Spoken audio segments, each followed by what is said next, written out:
What is up, everybody, and welcome to the Triple H podcast on Wednesday, February 17th. Triple H podcast, Happy Hour Hoops, your one-stop shop for enjoying a cold beverage and listening to our ice-cold basketball take. And Donovan Holden here with Jake Micah, as always. The Triple H podcast, Happy Hour Hoops, and Trainwreck Sports are brought to you by Manscaped, who is the best in men's below-the-waist grooming. Manscaped offers precision-engineered tools for your family jewels. They obsess over their technology developments to provide you the best tools for your grooming experience. Manscaped is trusted by over 2 million men worldwide. Join the movement for all your below-the-waist grooming needs. You can use the promo code TRAINWRECK at manscaped.com when you go to purchase all your Manscaped products, and you will get 20% off and free shipping. So go do that. And yeah, Manscaped is great. Let's get into some NBA talk, Jake. Let's get it. How are we doing tonight, everybody? Also, last plug here, don't forget to follow us at Trainwreck Sports, at Trainwreck Sports without the O there. We are at Happy Hour Hoops 1 on all socials. And yeah, dude, I feel like it's been a crazy week, the last week of the NBA, and I feel like we haven't been able to comment on like a ton of shit. Like, I don't know, dude. Like, I don't know. The last week has felt like 3 weeks to me, whatever. But first thing, we have to say happy birthday to the GOAT himself, Michael Jordan. Yes, I want to put some buzzers and shit on this afterwards right now. So world star, yeah, happy birthday. Yeah, he's 58 years old. Damn. And he could probably still, cook half the league in one-on-one at least. Yeah. At least, bro. No doubt. Every time it's MJ's birthday, you see that video circulate where he's at CP3's camp. And if he misses a jump shot, all the kids get free shoes, and MJ just says, nah. And knocks down every single one. Doesn't care about the heartbreak for the kids. He's just showing that he still doesn't miss. He's a laser beam from anywhere on the court. So yeah, happy birthday to my GOAT. You referred to him as the GOAT too. Maybe it's just because LeBron hasn't retired yet. MJ is still my GOAT. Are you asking my opinion on it? Because my opinion is still Michael Jordan too. That's okay. We don't need to get into any GOAT discussion. Yeah, I didn't want to really have a discussion, especially. We don't need a discussion. Yeah. Okay. But yeah, let's talk about MJ's team that he manages now. Owns the Charlotte Hornets and LaMelo Ball, and they don't have a winning record. They're under 500, but they are the 8th seed in the East. And LaMelo Ball is obviously showing out, probably a shoe-in for Rookie of the Year as of right now. Anthony Edwards giving him a bit of a run for his money, but let's talk about the Charlotte Hornets, because no one, including myself, really expected this to work. It kind of seemed like a bunch of just random talented basketball players thrown together. But, maybe people kind of gave up on MJ as far as, Michael Jordan, the owner, Michael Jordan, the guy on the management side. But things are starting to click in Charlotte. Yeah, it's been years of just good drafting, and they've honestly gotten good value out of their signings. Like, I'm sure that you don't want to hear about this like you've heard the last week, but Terry Rozier has been great for them so far this year. Gordon Hayward's been amazing so far for them this year. He kind of filled in every hole that they had. Miles Bridges always had the talent there, and some of these guys just take a couple years. And LaMelo's been great, dude. Like, I think LaMelo's played better than a lot of people expected from LaMelo Ball right now. Like, I don't think people expect him to look this complete and look this talented on the court. But LeVar always told us, bro, he literally always said LaMelo's the better one. Like, as shitty as that is for Lonzo and LiAngelo to have to sit through. He literally told us, bro, we knew that this dude was going to be a baller, like, if we would have just listened, and he's been proving everybody wrong, Maybe he should have been do you think that in a way that right now the Timberwolves are kicking themselves for not taking LaMelo? Because Anthony Edwards balled out. Like, this is a bad time to put this up. But long term, I think, it doesn't look like D'Angelo Russell. I don't. It just looks like LaMelo could be like pretty special, and Anthony Edwards might just be like pretty good to me. Yeah, it's definitely tough, and I don't think they saw D'Angelo Russell missing this much time. That's the Timberwolves, that is, obviously. Yeah, it's tough to say. I think now maybe there is people in the Timberwolves management who are like, "Oh shit, man! Like Lamelo's the real deal." Because I think he's surprising a lot of people. I think, the flashiness was expected, the passing ability was expected. I don't think anyone thought he was going to be knocking down 7 threes in a game with a high percentage, or getting triple doubles this early in his career, even double doubles, almost on a nightly basis for LaMelo. And his numbers have only improved since he got thrown into the starting lineup. So just the leadership, confidence, shooting, all those three things, I think those are things that people thought would take years to develop, probably because Lonzo hasn't really entirely found his shot, probably because Lonzo hasn't really stepped up and shown leadership tools, and he hasn't really had to on too many teams. But I mean, LaMelo, as of right now, what he's shown us is the full package, and is really one of those star tall point guards that are a rarity, but they really can complete a basketball team. And I mean, if it isn't already in a year or two, like the entire Hornets team, like, could be LaMelo's. Yeah, bro. I didn't know. I really had no idea what to expect, but like you said, like he's just been blowing out all expectations for me, like of what he could be as a franchise player. And they look like they got a squad to look out for. They might make the playoffs this year. They're in a playoff position this year right now. I think they will. I don't think they're going to make any noise because that top three of the East is just going to demolish the bottom three. But it's still like that's something to hang your hat on if you're a team in that position. All right, let's get to the team that everybody's been chasing this year, anyways. The defending NBA champions, the other guy in the GOAT division, who's maybe this could be a feather in his cap here in this game if this stretch goes the way we want it to go for him. So let's just get to the news. The big news is the Anthony Davis injury, tendinosis, which is apparently it's different from tendonitis. Obviously, it's a different word, but it is more of a degenerative condition. It's supposed to be. At least that's what from my understanding. I'm not a doctor. This doctor podcast at all. This is just a basketball podcast, but tendinosis apparently it's worse off for his ankle or for his Achilles there. So they're going to rest him for at least the next month from my understanding, right? That's what we're seeing here. Like about a month, maybe after the All-Star break, he'll be back in. But this should worry me if I were a Lakers fan, for the simple fact that this dude has had an injury history, like we've seen AD be hurt year in and year out, not year in and year out, but every year he's nicked up with something here, something there going on. And now if this is starting out right now, like this is a couple months before, like this does not seem like it's something that's just going to get better. You know what I mean? Like this feels like something that's gonna affect him going into the way. So what can LeBron, like, does LeBron in year 18 have what it this team and keep them atop the West? Yeah, I mean, it was already impressive that LeBron was hasn't missed a game yet this year, logging all these types of crazy minutes, playing in double overtime games, playing in games that went down to the wire where he had to play, 35 plus minutes per game.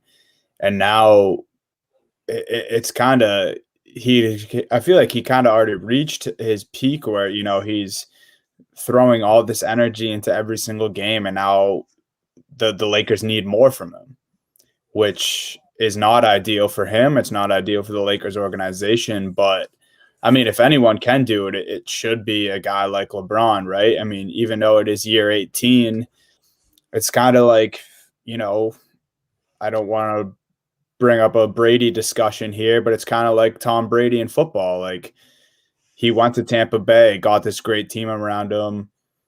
People still expect it from him, no matter how old he is, no matter what the odds are, because he's the GOAT of the NFL. Kind of same thing. It's like AD goes down. Okay, well, you are the best player in the world, so why not do it?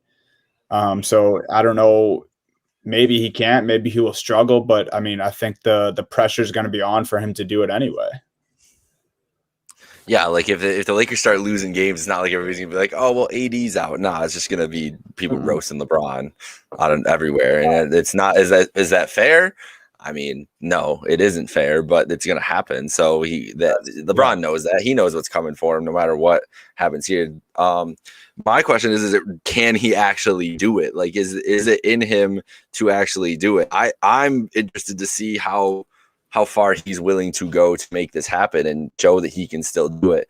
We know that KD's not playing tomorrow night in that Nets game. I really wish we could have seen Bron going up against all three of those guys. But even LeBron versus Harden and Kyrie is great theater because we know the Kyrie and LeBron history, but James Harden basically got traded in his last straw in the playoffs and with the Rockets was because of LeBron James. He was not those Rockets teams. That was at least last year, that was their biggest issue was that they couldn't play anywhere near the type of game they needed to beat a team like the Lakers in the playoffs. So it's going to be interesting tomorrow night. I think Bron can do it.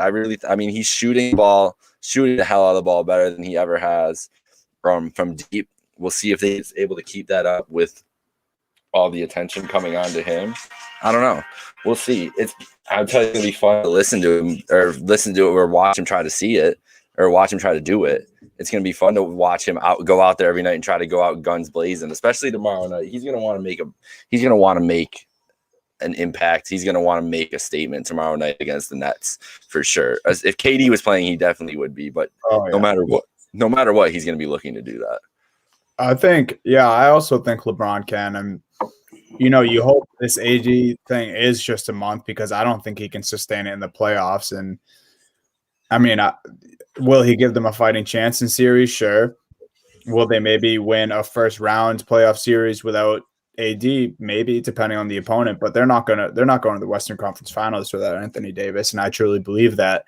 But what we will see from the type of LeBron I think we will see with AD sidelined is a similar LeBron that we saw in Cleveland the first time around and the second time around with those lowly teams and not great roster around him. He's going to have to just make those guys better. He's going to have to improve the roster himself by the way he's playing. He's going to have to make Kuzma better. Kuzma's going to have to run the floor. Dennis Schroeder's going to have to up his scoring. Alex Caruso is going to have to become a shooter. KCP is going to have to keep up his shooting. Like, as much as we can say LeBron has to do this by himself, it's going to be the other guy stepping up to help him. And, it's up for LeBron to make his teammates better like he has done his whole career. So if anyone can do it, like we said, it will be LeBron. And I think my perfect scenario for this Nets game would be if it comes down to the wire and LeBron's hitting all his shots in crunch time and Kyrie and Harden are just off in the fourth quarter, just so Kyrie can get those words where he's like, I've never had a teammate who can hit, end of the game shots like me. That's such an ignorant statement from Irving. And I would just love to see Bron just be like the clutchest game. Like just Bron come out and be like Dame time where he's just hitting everything in the fourth. That's what I want to see out of this Nets game. Obviously I would have loved to see, like a 40-point game from both KD and LeBron, but beggars can't be choosers. KD's sitting out, but that's my ideal scenario for what we're working with. I'm sorry, I'm just sitting here and my drink is just overflowing. Like this is my technical. Look at this. That's not okay. It's just happening. It's frozen to shit. It was outside. If you want to talk about ice cold drinks. That is definitely the case. It's still going, though. I'm not sure what to do with this drink right now. Yeah, this is the podcast of ice cold beverages and ice cold take. Too ice cold. So I give you Felix hitting you with the ice cold beverages. I can segue. Get into our. Yeah, I'll segue into the next thing here. So we talked about the Lakers, and we talked about AD is going to be gone. They're going to have trouble. That Montrezl Harrell is not a really traditional big. They don't have great guys underneath. Marc Gasol can't be there for them all the time. Two prominent name big men are on the market right now, either up for buyouts or trade destinations, and that would be Blake Griffin and Andre Drummond. And earlier this week, the reports are coming out. All the teams interested in Andre Drummond, of course. Half of them are rumors, but the Lakers' name did get thrown into that Andre Drummond discussion, and I don't think that's a rumor. I think the Lakers should and probably will do whatever they can to get a guy like Drummond, especially with Davis out. And I think we kind of saw a similar situation to this last year when Boogie Cousins went down early, and they did not have Dwight Howard before Boogie got hurt, if I remember correctly. And they made a move, and Boogie went down, and that's what they did. So I wouldn't be surprised if we see something like that happen and Andre Drummond comes to the Lakers. I haven't seen much talks about if Blake Griffin would go to the Lakers, but I mean, I think they should consider it. I think that would be a great Showtime power forward to, get out there in LA, go back to LA and maybe re-spark his career, because Detroit just did not work for the Pistons and it did not work for Blake Griffin. That was not a match made in heaven. I'm not surprised that Blake wants out. I'm not surprised that the Pistons want him out of there. So Drummond, Blake Griffin, both could be good gets for the Lakers, if you ask me. All right, here's my question. First of all, this drink is still overflowing on the ground. I have a towel just under it. Just gonna soak this up. This is a science lesson for me. I didn't realize that I didn't realize it was frozen to begin with. I didn't realize that when it's frozen, you open it. It's just as it thaws out, it just starts bubbling up continuously. So that's something to know in case you ever freeze your drinks in in this very cold part of winter. My question for you, I got the end of that of your covering there, and it was a good discussion on it, what the Lakers would want to do with somebody like that. My question is, who wants Blake Griffin at all right now? Because he just doesn't look healthy or effective or anything like that. Like, can he even go somewhere and be effective, or is he just going to go somewhere and just be like another dude? At least with Drummond, Drummond would be great for the Lakers. I don't know if Drummond's going to end up on the Lakers. I think my favorite spot for Andre Drummond is your Boston Celtics. But I don't know.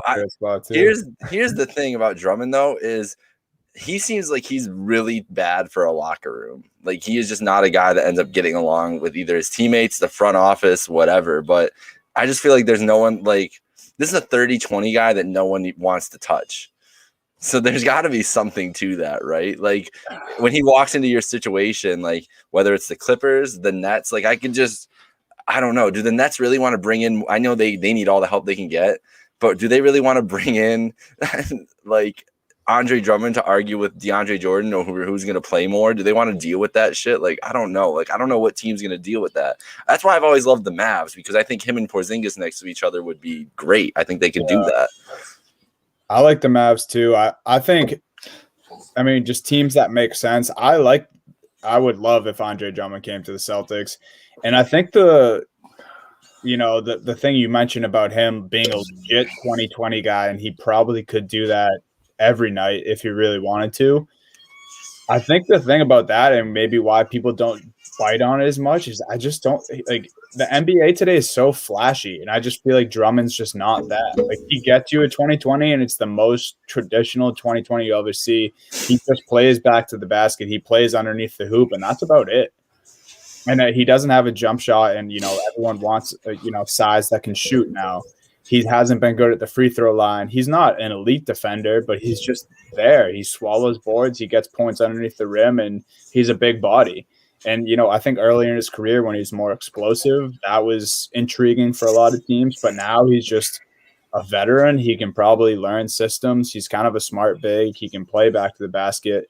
So it definitely makes sense for the Boston Celtics. For me, I think you would have to get rid of Thompson if that were to happen, because I think they're too similar. Well, I think you'd be okay with that, right? Oh, I'd be more than I'm really sad watching TT now lately. It's he's come on strong lately, but his just something doesn't look right. He's not the Cavs Tristan Thompson. He's not the Thompson I think most Boston fans thought they were getting, including myself. So, they just can't coexist together. But a Tice Drummond, at some point of the game, a Grant Williams Drummond, a Tatum at the 4 and Drummond, that's awesome. I love that. And then the Lakers is just, they've been lacking size all season. They've been lacking talented size all season. And now they're arguably most talented player. LeBron's obviously is, but it's up for discussion with Anthony Davis on any given night. But now he's sidelined, and They need an experienced big. I think Lakers make sense too. But dude, fuck Andre Drummond going to the Nets, dude. I liked their team better when it was Kyrie, KD, and they had Jared Allen and DJ to swap. Like they're like, oh, we don't have a big man. Let's sign another big name this season. It's like you had a great team and you blew up your bench and defense, the only slight defense you had, and gave it away. So, well, they still might be great regardless, but they still might be. But I would hate to see. I don't want to see them get another big name this season. I've gotten over like. I think Drummond would fucking murk. I think that's why I was getting to the chemistry thing. Like, is Drummond gonna is he willing to be the fourth option on a good team? Because he's not. It's not like he's getting buckets with them. Oh, he's DeAndre's gonna play. Like DeAndre is gonna play a lot. Like we saw what happened when you try to mess with DeAndre Jordan, you get traded. That's what happened to Jared Allen. They're gonna bring him in and be like, yeah, but you're splitting time with DeAndre Jordan. Is he gonna be okay with that? Probably not. And that's probably a conversation that will happen beforehand. So yeah, I don't think the Nets will even work. I think the Clippers are the most likely destination. Really? Yeah. I just think that they're like they. You don't like Zubac?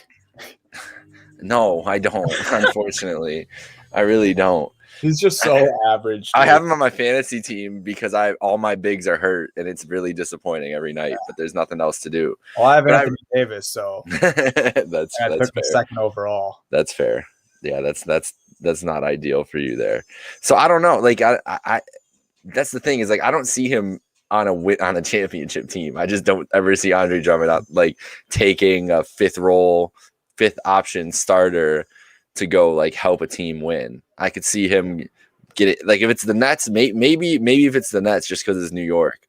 But I don't know, man. It is going to be interesting to see either of these guys. I don't think Blake's going to be good anywhere either. Like I feel like I've seen the last of Blake Griffin being good. That would be hilarious if he went to the Nets and played with DeAndre. That would be so much fun. Wow. I didn't think about that. I thought about the Nets, but I didn't think about the DJ Blake duo. I feel like the reason teams might not be interested in Blake is because of the money. And we've heard that like, you know, buyouts would make more sense, especially with the Celtics. Like I've heard, I mean, this is just Celtics Twitter talking, but like the TPE wouldn't work because his contract's too big. And they're like, well, what about a buyout? That would obviously be more fitting. I don't really want a borderline washed up Blake Griffin in Boston. I wouldn't be like pissed about it, but I think teams would take a chance on him.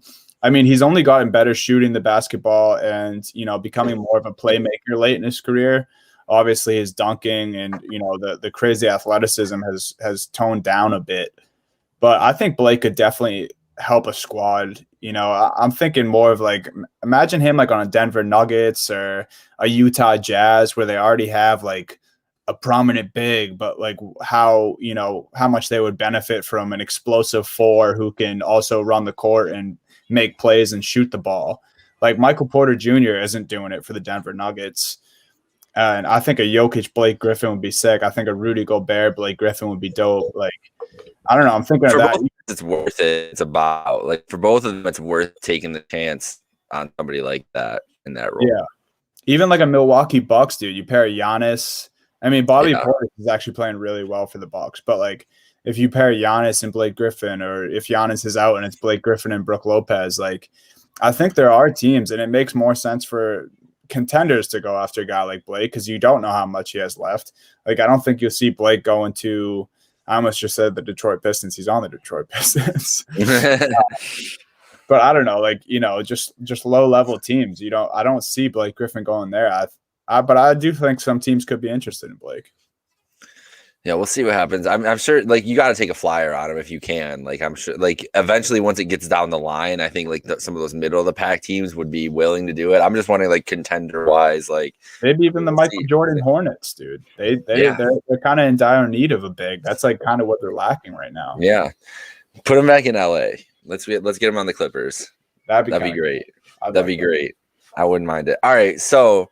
Speaking of the Clippers and Jazz, well, this podcast will actually be out tomorrow. We're doing a preview later tonight on the Clippers and Jazz. But a couple of these teams we want to talk about, like how serious can we take these teams? Because there's been just varying degrees of just, you know, we want to look at them like, like, is this team real or whatever reason we're questioning them. We're going to start off with the Utah Jazz. Dougie, just what do you think? Do you think the Jazz are for real? Do you really think that they can come out of the West and be the best team in the Western Conference this year? Because that's where they are currently at right now. Yeah, I think they're the best team right now in the NBA. They're playing like it. They have kind of all the pieces. They have bench scoring. I mean, dude, we got Jordan Clarkson putting up 40 points off the bench the other night is just fucking ridiculous. We talked about it. We talked about how good he's been this year. We talked about how he's always been kind of just a scorer at heart, but I did not think, Jordan Clarkson had a 40-piece McNugget in his arsenal, but he did, and he sent it the other night, and they just have it all. They have shooting and Ingles, Mitchell. They have a defensive anchor in Gobert. They just have everything. And obviously, it really takes one guy to start getting into a slump, and that's when they could slow down. But Robert Horry was on Part of My Take today, and they kind of asked him a similar question, like, are the Utah Jazz – I think they said, are the Utah Jazz peaking too early? And you hear that in sports sometimes. And Robert Horry just said, he didn't believe that because if the Lakers were on the same run that the Jazz were on right now, would anyone be even saying that about the Lakers? No. Yeah, but the Lakers won the title. Right. Okay, but like even like the Clippers or like like the Bucks, someone who has like supreme talent. Everyone would just be saying, "Oh, it's because of LeBron or it's because of Kawhi and PG." Like the Utah Jazz, like they're kind of been slept on for years just because they get bounced from the playoffs or they go cold. But it's just like they are like undoubtedly they're the best team in the NBA right now, and it's just a matter if they can keep it up. Obviously, that sounds stupid and like a simplistic answer, but it's kind of what it is. Yeah, I'm still not a believer in the Jazz just because exactly what you said, just the playoff stuff. But I think I have it ready to talk about when I was looking it up for our preview later. I put the peak too early thing. I don't know. I don't believe in that. Like, I don't believe in the peak too early thing. Like you said, like if you're playing well, like what the fuck are you supposed to do? Not play better because you don't want to peak too early. Like that makes sense. The question I have, what it really comes down to is Donovan Mitchell really that guy? Like, is he really now the guy that can go into a playoff series and go toe to toe with a LeBron James and Anthony Davis or a Kawhi Leonard and a Paul George? Because he went toe to toe with Jamal Murray last year. That he is the forgotten man when we talk about that bubble because they lost and because Mike Conley's shot went halfway down and out. But we would have been talking about Mitchell the same way, honestly, probably better than we gave all the hype for Jamal Murray because Mitchell has more of a pedigree than Jamal Murray has and is proving it again this year.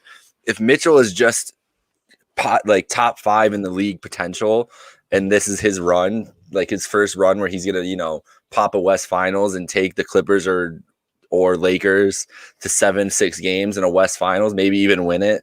Like that's different, but we haven't seen that from them yet.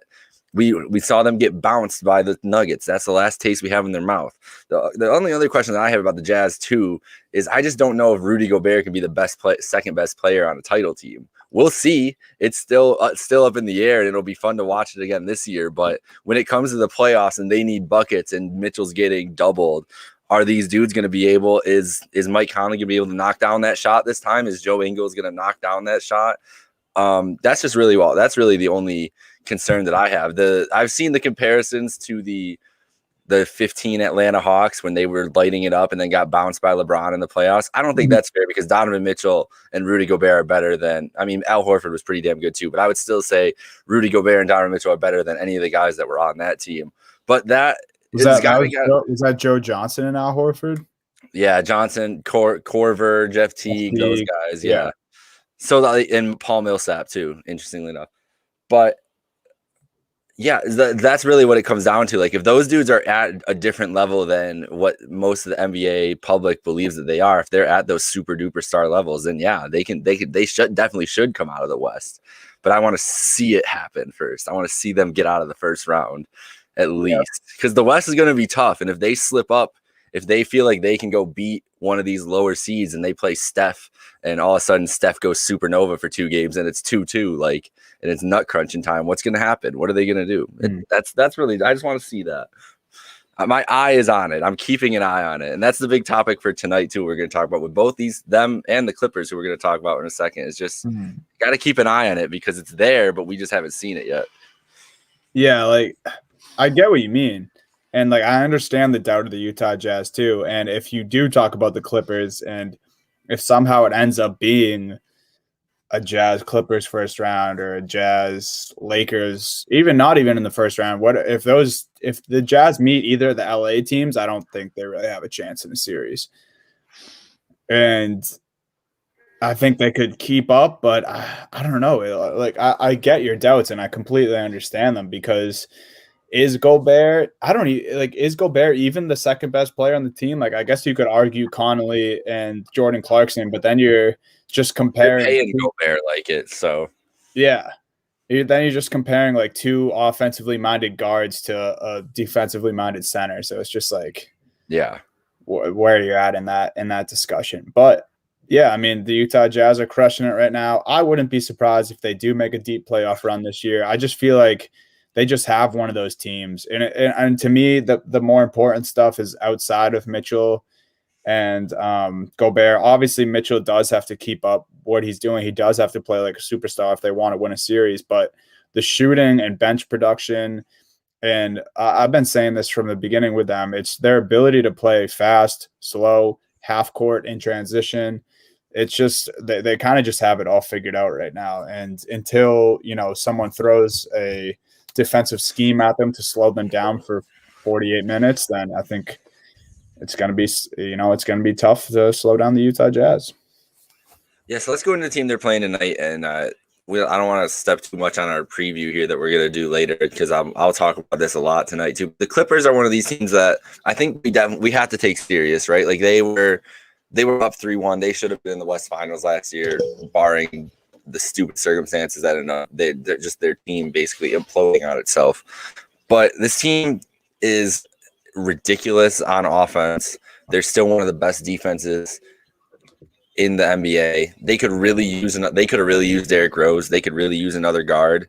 But this squad is good, man. And I don't know. Like, I won't be surprised to see them in the NBA Finals. Like, I really the Lakers hierarchy over them, all the shit talking they've gotten to do all this last year, and Lakers fans have gotten to do, it feels so fragile to me, because I think this Clippers team is still damn good and damn scary that they don't want to play them in a 7-game series, especially if AD is not going to be 100%. Yeah. Dude, like, the Clippers, obviously what happened to them last year, like you said, like, they kind of just beat themselves, and it was honestly embarrassing. We talked about it a lot over the summer after the bubble ended. We've talked about it since then. Playoff P, Paul George got his shit talked by many, including yourself. And now I put them in, the league's scariest duos, the combo of Paul George and Kawhi Leonard. They're top shelf, dude. Like, they're the real deal. And then they're supporting cast and the job that Ty Lue is doing. I think everyone, especially all the people who criticize them going after Ty Lue and having him coach, he deserves a pat on the back. He deserves, a little more credit, I think, because he's doing a swell job.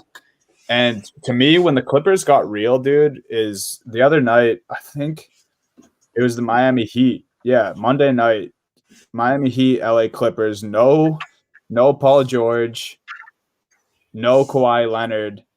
Jimmy Butler on the other side put up a 30-point triple-double with 30 points, 10 rebounds, 10 assists, and the Clippers won that game. And the Miami Heat have injuries, right? Like, Goran Dragic's out. Okay, Duncan Robinson's back. I thought he was injured too, but, like, you have Jimmy Butler, you have Bam Adebayo, you have Duncan Robinson, you have Tyler Hero. Like, crazy. I really didn't think the Clippers team outside of those two had what it takes. Obviously, it's just a regular season game on a Monday night, but that really impressed me. That type of win, and just guys like Pat Bev, Lou Will, Serge Ibaka, all veteran guys. Nick Batum, man, he's playing like I thought that dude was done. I thought he was done like 3 years ago. And when Charlotte got rid of him, I thought he would, I thought that was literally it. I thought he was never going to play in the NBA again, and he's playing notable minutes for the Clippers. I just think the organization, the coaching, and just, maybe playoff P is given, regular season speeches and it's working this year. But yeah, he's a real he's a classic inspiration. Yeah, the Clippers defensively and offensively, they just look really they're fucking lit. They're awesome. I've had fun. That's why I'm so excited for this game tonight to just watch them and the Jazz just go at each other because they've been playing. Both of them have been playing so well lately, and just see what happens in that kind of matchup. All right, so let's get around here to a couple other news and notes here before we leave in the league. Dunny, I just want to ask you what's wrong with the Celtics because I don't really understand what's going on. I haven't been watching closely enough. I've been trying to get into other teams. And, last time I was really checking in, I felt pretty good. I was like, you know what? They'll be able to get it. And the last weekend, last couple weeks or last week or so it's been off. So give me the rundown. What are we looking at here? What do they need to do? Well, so just bullet point answers. They're game over 500 right now. They're up until last night. They're playing like a 500 team. Absolutely deserve the record they have. It's an effort thing. It's, to me, I don't think people who say Brad Stevens should get fired, they should get off social media because who else are you gonna get? Exactly. I brought this up before. I literally comment back on people on every social media platform where I say this, and I go at them. Anyway, but I do think Brad is for some reason to blame because he hasn't got his rotations figured out yet, and I think it's a little too deep in the season to not have figured that out yet. Especially Kemba Walker not playing on any back-to-backs. It's really tough for them to figure out the point guard rotation. It's like, does Jeff Teague deserve minutes? Is Peyton Pritchard going to take them all? I don't want to see Carson Edwards and Tremont Waters on the floor. Like, I'm sorry, they just both aren't NBA ready. Carson Edwards in a blowout or a game where you need to start shooting threes, fine. But like, it's just that. It's an effort thing. It's Stevens not figuring out his lineups yet. And, I mean, I'm not going to blame Marcus Smart being out, Jason Tatum having COVID, and COVID running through the team at the beginning of the year because we had almost a full team when we lost to the Pistons. We lost to the Pistons twice. We lost to the Wizards who can't. That's all you needed to say the whole time was we lost to the Pistons twice. That's where it's an effort thing. Dude. And it to me, it's just an effort thing. And I really hope that, they can get it figured out. Obviously, I think a trade's coming. I think they're going to do something at the deadline. So here's what I was going to ask you. Should they not just Here's what I really think they need to do is wait this team out right now because I think they should get to the offseason and trade every single possible pick and whatever they can to get Brad Beal with Jaylen Brown and his boy Jason Tatum from St. Louis. Because honestly, he fixes so much for them. Like Kemba Walker, it's just so sad because I love that dude so much, but it's only going to get worse. Like, we know how small athletic guards go down, and it just looks like that with Kemba right now. Mm-hmm. And it's like, let's go get the dude that we need to get, help them tank, give them fucking 15 first round picks, Kemba, and whatever other young guys you need to get, and make sure that Jaylen and Jason they don't even need a team around them. If you get them one more guy, think of how much easier their lives are.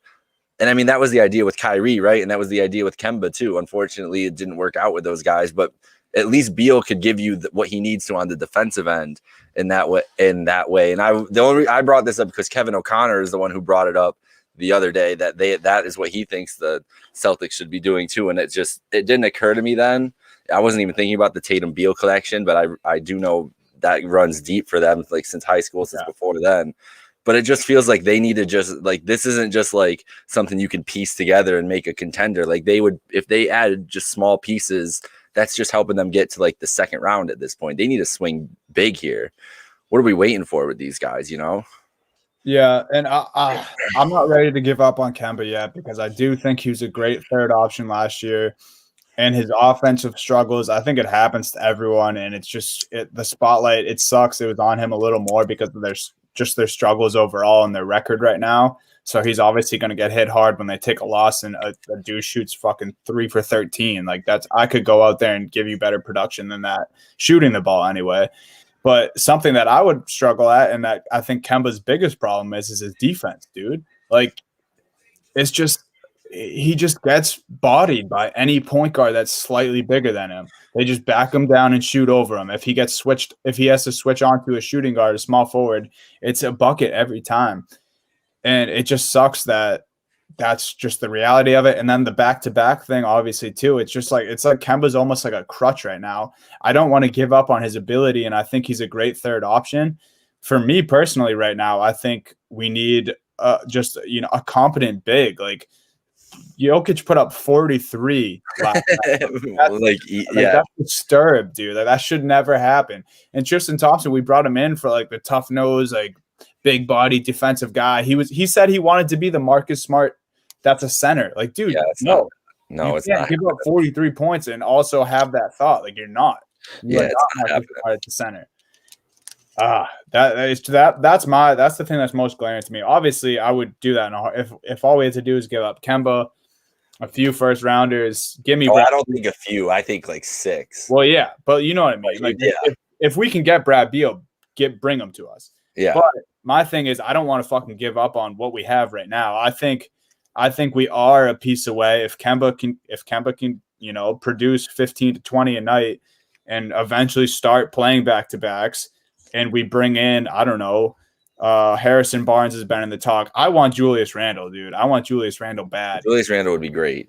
That would be ideal. Even Drummond, dude, like, I'd take it. I don't really think Blake Griffin would work.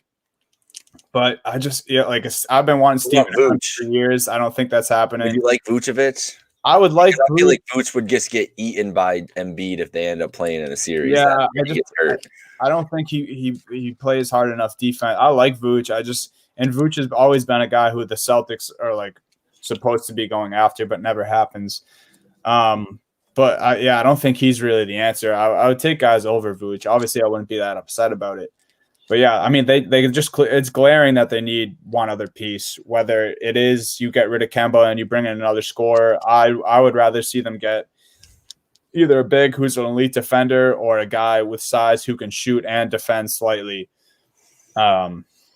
But we'll see. I think that the Jays have been in a little bit of a slump. We haven't had a game where they both are super. They're not in a good rhythm together right now. Right. Not at all. Yeah.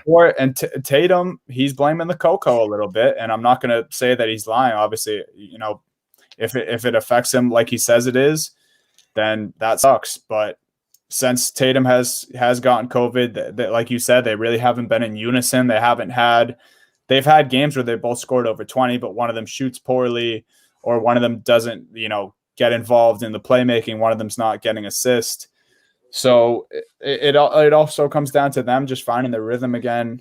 And yeah, that's kind of just the fact of the matter. The Celtics are obviously struggling right now. It's glaring, and we need one more piece. Yeah, I just think that this is the year that they're getting out of Jaylen Brown, the usual excellence of Tatum. Like, it's so hard. It's so hard to see that just get wasted away to being, I mean, not wasted away, but they're clearly the level between them and the top 3 in the East is more separate than it has been all year long, and I've called it the big 4 in the East all year long. I don't want all in that conversation because I think they have that talent, but they just haven't shown it on the floor. And the results are where it is. Like, the Nets have the high end talent. They might not have the record, but they have the high end talent right now to at least still be in that discussion. I don't know. The East is weird to me. It's going to depend on how these teams are playing when it comes down to the end of the month. All right, Don, you want to get into anything else here? You think you want to start wrapping up? What do you think here? Yeah, I think that's a good place to end for me. You're good. You're ready to go. That was enough energy. Yeah, I'm a little jazzed up from the Celtics talk now. I get it though, but I get the frustration. Trust me, I've in other not NBA news, the Sabres came back with a whimper the last 2 nights, and it has been a lot of passion, a lot of anger towards the Sabres the last 2 days. So I get I get the frustration. I do, and it's just weird to see because losing to bad teams is just, it's inexcusable, bro. It's inexcusable. The games against the Pistons and the Wizards the other day, like, oh my god, bro, what's going on right now? What am I watching? The only reason I'm like semi okay with that is that both Stevens and all the players are really holding themselves accountable. They're not pulling losses happen. Like, I hate that shit. They're all like Jaylen Brown coming out and going, we suck. Yeah. Kemba Walker, we clearly need to get better. Brad Stevens, I need to do something better. We all this is horrible. Danny Ainge even says, I take most of the blame for this. Like, I like that they're holding themselves accountable, each other accountable. Can't wait to get Marcus Smart back. And I think the green team's coming. So don't sleep on them just yet. It's coming. It's coming. I can't wait to see Marcus Smart back. I really can't. Need him. You knew right when that was going to happen, bro, that it was going to be rough go. It's always a rough go without Marcus Smart for whatever reason on this team. He's the glue, man. He really is. All right, so that'll do it for today's show. This is coming out tomorrow, so we're going to probably do a Lakers-Nets preview tonight. If you're listening to this in the past, we have already had a Jazz Clippers preview, so I guess I don't even really need to bring that up. But Jazz Clippers will be tonight. Lakers Nets tomorrow. Huge games coupled to see where the league is at with some of these big teams, especially Lakers Nets tomorrow. All the theater, all the drama, everything. As always, follow us at Happy Hour Hoops 1 and at Trainwreck Sports on social media, sports without the O on Twitter. We keep it locked. We'll keep you updated with everything going around the NBA. We'll keep our game previews coming. We got articles coming every week. Dunny gives his weekly recap Monday afternoons, not mornings. We're busy people. We can't be doing shit in the mornings. This is why it's called Happy Hour. So keep it locked to everything for us and enjoy the rest of the week. And we will talk to you guys soon. Peace. I gotta walk.